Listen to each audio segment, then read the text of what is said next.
ಅಮ್ಮ, ನನ್ನ ಮಗಳ ಮದುವೆ ಯಾವುದೇ ತೊಂದರೆ ಇಲ್ಲದೆ ನಿರ್ವಿಘ್ನವಾಗಿ ಆಗೋ ಥರ ಮಾಡಮ್ಮ. ನಿನ್ನೆ ನಂಬಿ ಮದುವೆ ಮಾಡ್ತಿದ್ದೀನಿ. ನಿನ್ನ ಆಶೀರ್ವಾದ ನನ್ನ ಮಕ್ಕಳ ಮೇಲೆ ಸದಾ ಇರೋ ಹಾಗೆ ಮಾಡಮ್ಮ. ಕೊನೆಯವರೆಗೂ ನೀನೇ ಅವರನ್ನು ಕಾಪಾಡಬೇಕು.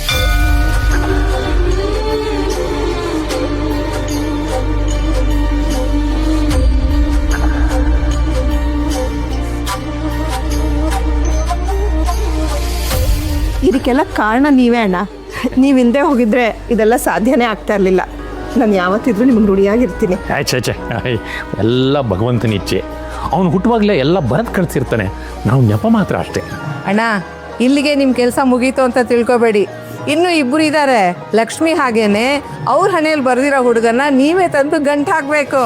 ಏನಂಟಿ ಹೊಸ ಸ್ಕೀಮ್ ಆಗ್ತಿದ್ದೀರಾ? ಅದೆಲ್ಲ ಆಗಲ್ಲ. ಯಾಕ್ರೆ, ಯಾರನ್ನಾದ್ರೂ ಲವ್ ಗಿವ್ ಮಾಡಿದ್ರೆ ಹೇಗೆ? ಅಯ್ಯೋ ಆಂಟಿ, ಆಗಲ್ಲ ಹೇಳಿದ್ದು. ನಾವು ಮದ್ವೆಗಿದ್ರೆ ಆಗಲ್ಲ, ಮನೇಲೇ ಇರ್ತೀವಿ ಅಷ್ಟೇ. ಹೇ, ಹಾಗೆಲ್ಲ ಯಾಕೆ ಮಾತಾಡ್ತೀಯಾ? ಯಾವ್ಯಾವ ಸಮಯಕ್ಕೆ ಏನೇನಾಗಬೇಕೋ ಅದಾಗಲೇಬೇಕು. ಕರೆಕ್ಟಾಗಿ ಹೇಳಿದ್ರಿ ನೋಡಿ. ಬನ್ನಿ ಪ್ರಸಾದ ವಿನಿಯೋಗ ಮಾಡೋಣ.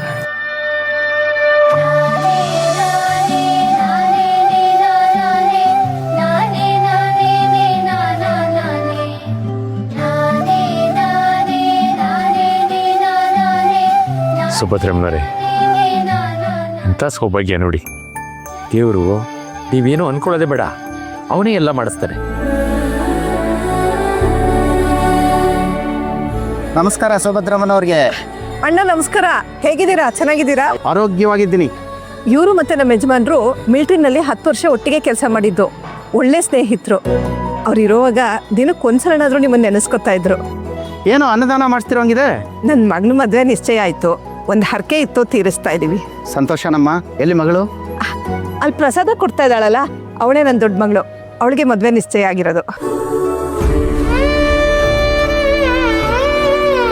ಹುಡುಗ ಬ್ಯಾಂಕಲ್ಲಿ ಕೆಲಸ ಮಾಡ್ತಾನೆ. ಬ್ಯಾಂಕಲ್ಲ? ಯಾವ ಬ್ಯಾಂಕಲ್ಲಿ? RR ನಗರದಲ್ಲಿ ದೊಡ್ಡ ಆಲದ ಮರ ಇದೆಯಲ್ಲ, ಅದ್ರ ಕೆಳಗಡೆ ಬ್ಯಾಂಕ್ ಇದೆಯಲ್ಲ, ಅಲ್ಲಿ ಕೆಲಸ ಮಾಡ್ತಾನೆ. ಹುಡುಗಿನ ಹೆಸರು ಶ್ರೀಹರಿ ಅಂತ. ಅವರಪ್ಪ ರಾಜಣ್ಣ, ಅಮ್ಮ ಗೌರಮ್ಮ ಅಂತ. ರಾಜಣ್ಣ ಅಂದ್ರೆ ಗೇಮ್ ರಾಜಣ್ಣನ? ಹಾಂ, ಅವರೇ. ನಿಮ್ಗೆ ಪರಿಚಯ ಇದೆಯಾ? ತುಂಬಾ ಚೆನ್ನಾಗಿ ಗೊತ್ತಮ್ಮ. ಒಳ್ಳೆ ಜನಾನೇ. ಆದ್ರೆ ಅವ್ರ ಶ್ರೀಮತಿಯವರು ದುಡ್ಡು ಅಂತಾರೆ. ವರದಕ್ಷಿಣೆ ಬಂಗಾರ ಅಂತ ಏನಾದ್ರು ಕೇಳ್ಬೇಕಾಯ್ತಲ್ಲ. ಕೊಡೋದು ತಗೊಳ್ಳೋದ್ರ ಬಗ್ಗೆ ಮಾತಾಡ್ಬೇಕಲ್ಲ. ಒಂದು 25 ತೊಲ ಬಂಗಾರ, 25 ಲಕ್ಷ, ಇಷ್ಟೇ ಎಕ್ಸ್ಪೆಕ್ಟೇಷನ್.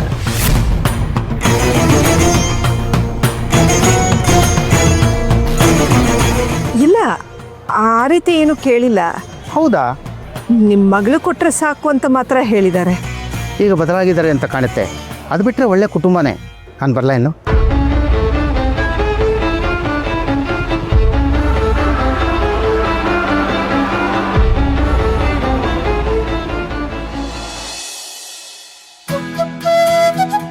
ಇದ್ ನೋಡು. ಇದ್ ನೋಡಮ್ಮ, ಇದು ಚೆನ್ನಾಗಿದೆ. ಇದಕ್ಕಿಂತ ಇದು ಚೆನ್ನಾಗಿದೆ ಅಲ್ವಾ? ಒಟ್ನಲ್ಲಿ ಎಲ್ಲ ಡಿಸೈನು ಚೆನ್ನಾಗಿದೆ.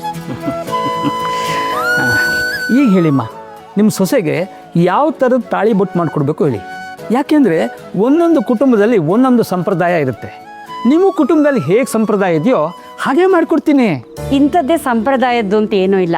ಒಟ್ನಲ್ಲಿ ನೋಡೋಕ್ಕೆ ಗಟ್ಟುಮುಟ್ಟಾಗಿ ಚೆನ್ನಾಗಿರಬೇಕು. ಅಂಥದ್ದೇ ಒಂದು ಡಿಸೈನ್ ನೀವೇ ಮಾಡಿಕೊಡಿ.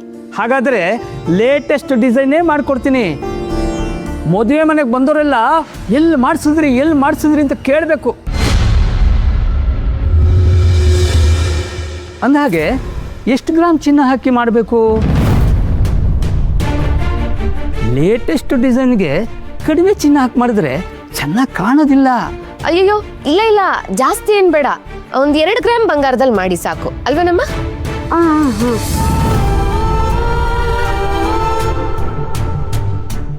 2 ಗ್ರಾಮ್ ಆದರೆ ತುಂಬ ಕಡಿಮೆ ಆಗ್ಬಿಡುತ್ತೇನೋ ಅಕ್ಕ. ಕೊನೆ ಪಕ್ಷ ಒಂದು 4-5 ಗ್ರಾಮ್ ಆದ್ರೂ ಮಾಡಿಸಿದ್ರೆ ಚೆನ್ನಾಗಿರುತ್ತೇನೋ. ಆಯ್ತು ಬಿಡಪ್ಪ, ನಿನ್ನ ಹೆಂಡತಿ ಆಗೋಳಲ್ವಾ, ನೀನು ಹೇಳ್ದಂಗೆ ಆಗ್ಲಿ.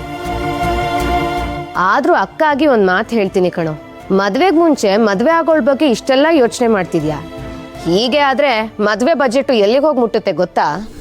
ನಾನು ಹಂಗೆ ಹೇಳಿಲ್ಲ ಅಕ್ಕ. ಮದುವೆ ಅಂದರೆ ತಾಳಿ ತುಂಬ ಇಂಪಾರ್ಟೆಂಟ್ ಅಲ್ವಾ, ಅದಕ್ಕೆ ಮಾಡಿಸೋವಾಗಲೇ ಸರಿಯಾಗಿ ಮಾಡಿಸ್ಬಿಟ್ರೆ ಒಳ್ಳೇದಲ್ವಾ ಅಂತ. 1 ನಿಮಿಷ ಬಂದೆ.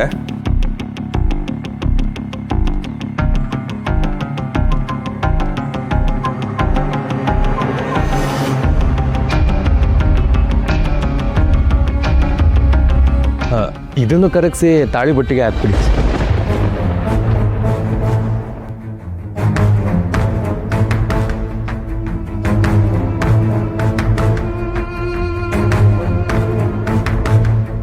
ಅಣ್ಣ, ನೀನ್ ಕಾಲೇಜಲ್ಲಿದ್ದಾಗ ರನ್ನಿಂಗ್ ರೇಸಲ್ಲಿ ಗೆದ್ದಿದ್ದಕ್ಕೆ ಬಂದಿರೋ ಚಿನ್ನದ ಪದಕ ತಾನೆ?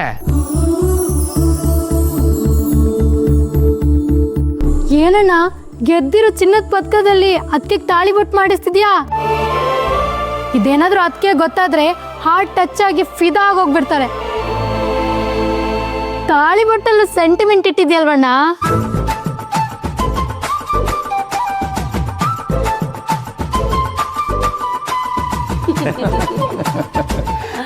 ಅಮ್ಮ ಸರಿ, ನಾನು ಬರಲಾ? ಓಕೆ ಅಮ್ಮ, ಬರ್ತೀನಿ ಯಜಮಾನ್ರೆ. ಸರಿ, ಹಂಗಿದ್ರೆ ಬನ್ನಿ ಎಲ್ಲ ಹೋಗಿ ಮದುವೆಗೆ ಬಟ್ಟೆ ತಂದ್ಬಿಡೋಣ. ಏ ಇರಮ್ಮ, ಯಾಕಷ್ಟು ಅವಸರ? ಒಂದೆರಡು ದಿನ ಬಿಟ್ಟು ಹೋದ್ರಾಯ್ತು. ಅವಸರ ಅಂತ ಅಲ್ಲಕ್ಕ, ಫ್ರೀ ಇದ್ದಾಗ ಒಂದೊಂದೇ ಕೆಲಸ ಮುಗಿಸ್ಬಿಡೋಣ ಅಂತ ಅಷ್ಟೇ. ಹರಿ ಹೇಳೋದು ಸರಿನೇ ಇದೆ ಕಣೆ. ನಡಿ ಇವತ್ತೇ ಮುಗಿಸ್ಬಿಡೋಣ. ಬನ್ರಿ. ನೋಡಿ, ದಯವಿಟ್ಟು ನನ್ನನ್ನು ಎಲ್ಲಿಗೂ ಕರಿಬೇಡಿ. ಈ ಸೀರೆ ವ್ಯವಹಾರದಲ್ಲಿ ನನ್ನ ಆಟ ಹಾಳಾಗೋಗುತ್ತೆ. ಮಾವ ನಾನು ಒಂದು ಲೆಹಂಗಾ ಮೊದಲೇ ಹೇಳಿದ್ದೀನಿ. ಬರೀ ಲೆಹಂಗ ಏನ್ ಚಿನ್ನಿ, ಫುಲ್ ಸೆಟ್ಟೇ ಕೊಡಿಸ್ತೀನಿ. ಬಾ ಅಮ್ಮ, ಬನ್ನಿ ಹೊರಡೋಣ.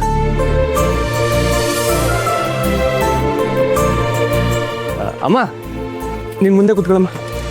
ಯಾಕೋ ನೀನು ಮುಂದೆ ಕುತ್ಕೊಳ್ಳಲ್ವಾ? ನೀನು ಅತ್ತಮ್ಮ, ನಾನು ಹೇಳ್ತೀನಿ. ಏನಣ್ಣ ಅದಕ್ಕೆ ಪಕ್ಕ ಕೂತ್ಕೊಳ್ಳೋ ಪ್ಲಾನಾ? ಐ ಸುಮ್ಮನತ್ತೆ.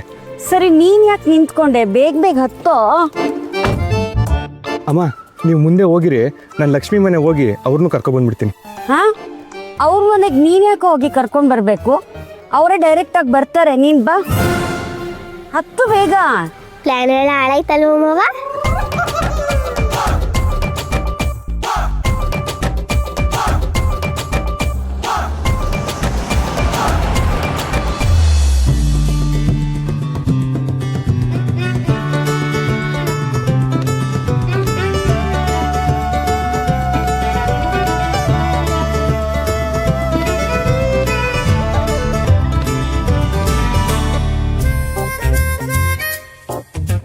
ಲಕ್ಷ್ಮಿ ಮನೆಯವ್ರು ಇನ್ನೂ ಬಂದಿಲ್ಲ ಅಂತ ಅನ್ಸುತ್ತೆ.